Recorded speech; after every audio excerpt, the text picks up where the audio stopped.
बिस्मिल्लाहिर्रहमानिर्रहीम, अस्सलाम वालेकुम। इस वीडियो में मैं आपको बताऊंगा कि सुप्रीम कोर्ट के सामने जब जज अरशद मलिक वीडियो स्कैंडल आया था तो सुप्रीम कोर्ट के 3 जजेस ने कौन से सवाल उठाए थे।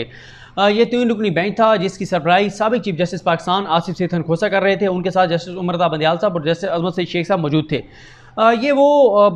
केस था जिस दौरान नून लीग वालों को भी बड़ी उम्मीद पैदा हुई। उनको लगा कि शायद बहुत बड़ा ब्रेक थ्रू हो सकता है, बहुत बड़ा फैसला आ सकता है, शायद नवाज शरीफ को की बरीयत का ऐलान हो सकता है। तो मुझे याद है जावेद हाशमी साहब, तारिक फजल चौधरी साहब, महमूद अचकज़ई साहब, कई नून लीग के रहनुमा जो हैं वो वहाँ पर अगली लाइनों में आकर बैठ गए थे। उसके बाद जब ये इस केस की समाअत होती रही तो जो सवाल उठाए 3 जजेस ने वो बहुत इंपॉर्टेंट थे। सबसे पहला सवाल जो आसिफ सईद खोसा साहब की जानिब से उठाया गया था वो ये था कि अगर ये एक स्ट्रॉन्ग एविडेंस मान लिया जाए कि इनके पास बड़ा स्ट्रॉन्ग एविडेंस आया है मरियम सफदर साहिबा और शरीफ ख़ानदान के पास, तो ये मीडिया के सामने पेश करने से ज़्यादा ये अदालत में पेश करने वाला था। इनको फौरी तौर पर जाकर और इस्लामाबाद हाई कोर्ट में पेश करना चाहिए था जहाँ पे वो केस ज़ेरे समाअत है, जहाँ पे मेन अपीलें जो हैं वो पेंडिंग हैं। क्योंकि देखें मीडिया में तो ज़ाहिर है उन्होंने चलवाना था, ख़बरें चलनी थी, होना था, ठीक है, लेकिन असल तो नवाज शरीफ को फ़ायदा होना था इस्लामाबाद हाई कोर्ट से। नवाज शरीफ उस वक्त जेल में थे और अगर इस्लामाबाद हाई कोर्ट में ये पेश करते और इस्लामाबाद हाई कोर्ट उसको मान लेता तो वहाँ पे उनको फ़ायदा होना था, लेकिन इस्लामाबाद हाई कोर्ट में पेश नहीं किया गया था।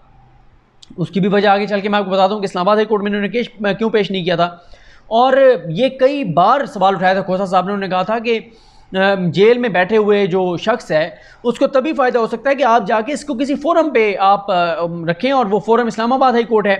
फिर उन्होंने जिक्र किया था, उन्होंने कहा था कि जब मलिक कयूम के साथ वो जो टेप थी, कॉल्स थी शहबाज शरीफ की और सैफ रहमान की, वो सामने आई थी और बेनज़ीर और पीपल्स पार्टी वो मामला सुप्रीम कोर्ट में लेकर आए थे, तो सुप्रीम कोर्ट ने उन ऑडियोज़ को इंटरटेन इसलिए नहीं किया था कि उन ऑडियोज़ को जो मेयार था पेश करने का, रिकॉर्ड पे लाने का, उन तमाम चीज़ों को उस तरह से उस क्राइटेरिया को वो मीट नहीं करती थी। लेकिन उन ऑडियो टेप्स के आने के बाद जजेस को जज का बायस नज़र आ गया था, इसलिए जजेस ने उसको वापस ट्रायल के लिए भेज दिया था। ऑडियो टेप हो या ना हो, सबूत हो या ना हो, अगर सिर्फ फैसले से जजेस जो अपील सुन रहे होते हैं नीचे की अदालतों के ख़िलाफ़, उनको कहीं पे नज़र आ जाए कि कहीं पे बदनीयती थी या कुछ चीज़ें जो हैं वो मिस हो गई हैं, तो या तो वो ख़ुद कहते हैं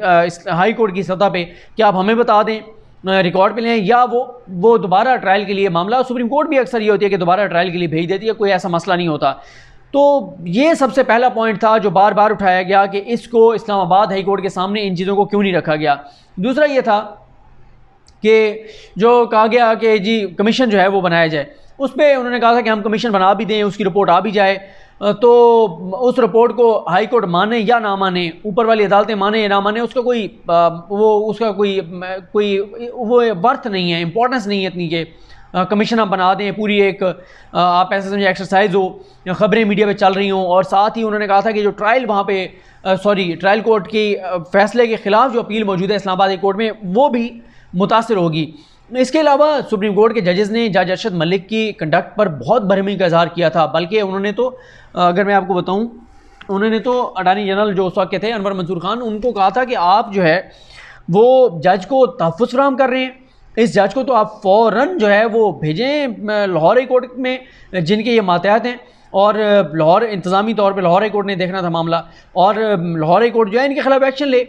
उस वक्त ही सुप्रीम कोर्ट ने कह दिया था, अगस्त 2019 में ही सुप्रीम कोर्ट ने कहा था कि इस जज के ख़िलाफ़ फ़ौरन कार्रवाई होनी चाहिए, इसने तमाम जजेस के सर शर्म से झुका दिए हैं, इसने पूरे निज़ाम इंसाफ को दागदार कर दिया है, लोगों के जहन में बहुत सवालात उठेंगे निज़ाम इंसाफ के ऊपर। और ये भी कहा गया था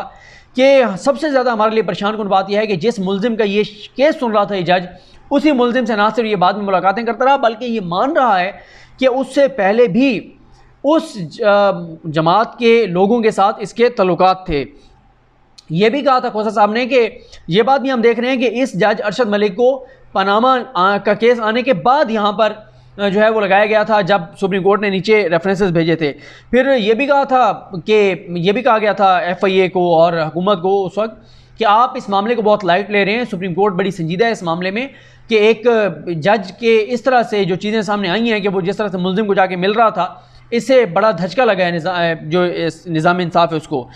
उसके बाद उस वक्त वकला में उस वक्त जब एक चीज़ और सामने आई थी कि बारे सबूत जो है वो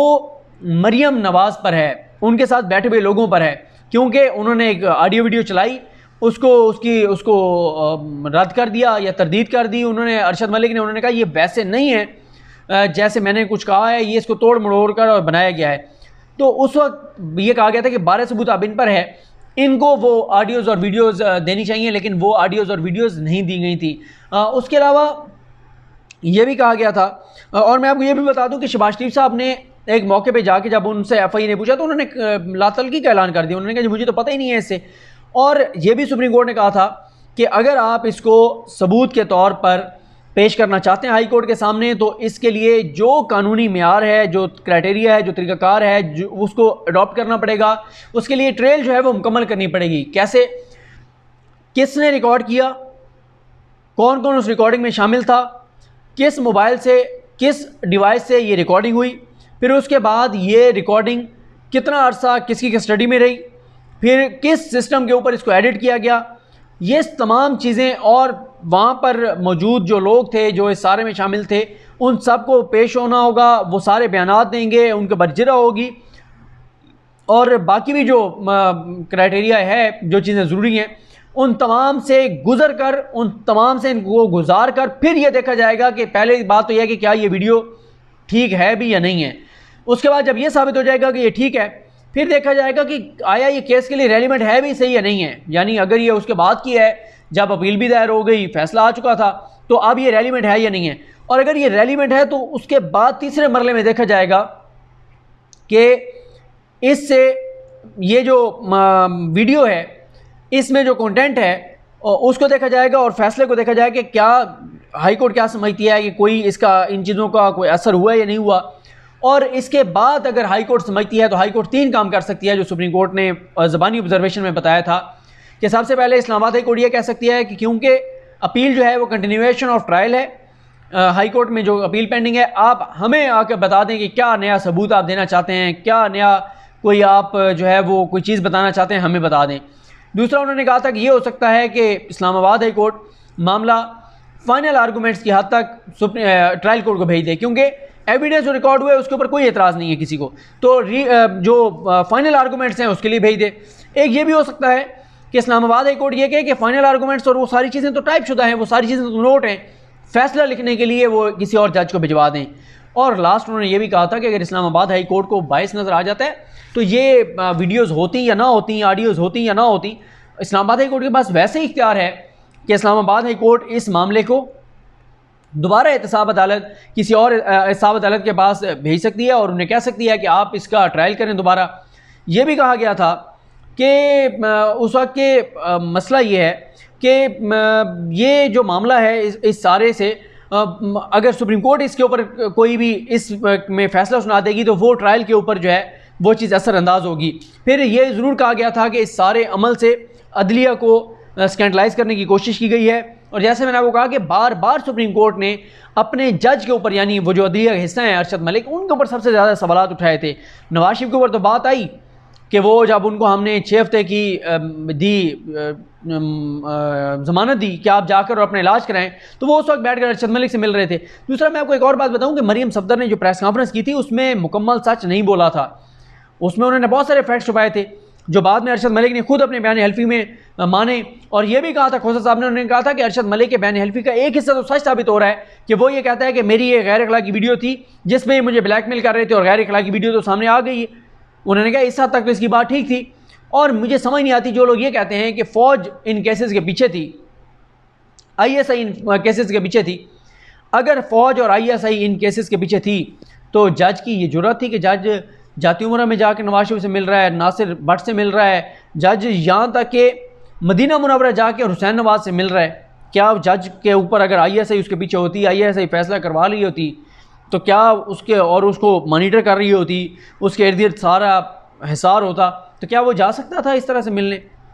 तो मैं जैसे पहले ही वीडियो में आपको बता चुका हूँ कि पनामा के रेफरेंसेज जब सुप्रीम कोर्ट ने कहा दायर किए जाएँ, उस वक्त उन्होंने इसको लगाया अरशद मलिक को। इसको लगाने के बाद इन्होंने कहा कि हम ये अरशद मलिक को कहा गया कि हमने, वो नासिर भट्ट ने कहा भी से कि यार अब तुम्हें लगवाया तो करो हमारा काम। उसके बाद खुद रेफरेंस इनके पास मुंतकिल करवाए गए और उसके बाद खुद इनको बुला के ये सारी रिकॉर्डिंग्स और सारे मामला किए गए और उन सब से जो है वो फ़ायदा उठाने की कोशिश की गई। और ये भी है, इसका पहले फ्रेंसिक होगा, फ्रेंसिक होने के बाद वो सारे मराइल जो मैं आपको बता चुका हूँ कि फिर देखा जाएगा ठीक है, गलत है, रेलिवेंट है या नहीं है, इसके कंटेंट के को देखकर कोई असर हुआ या नहीं हुआ। उसके बाद फिर इस्लामाबाद हाई कोर्ट जो है वो कोई भी फ़ैसला कर सकती है, लेकिन उसके लिए शरीफ ख़ानदान को तमाम उन लोगों को पेश करना पड़ेगा जो इस खिलवाड़ में, जो इस खेल में, जो इन रिकॉर्डिंग्स में, जो इस सारे फिल्म में, ड्रामे में जितने भी किरदार थे वो मौजूद थे। और बारे सबूत मरीम नवाज़ पर था, मरीम सफदर पर था,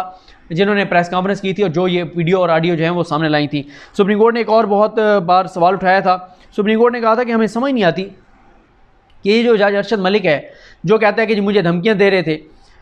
ये वहाँ उनको तो जाके मिल रहे थे, लेकिन जब धमकियाँ मिल रही थी तो मौसूफ ने ना चीफ जस्टिस को बताया जो हाई कोर्ट के, इस्लामाबाद हाई कोर्ट के,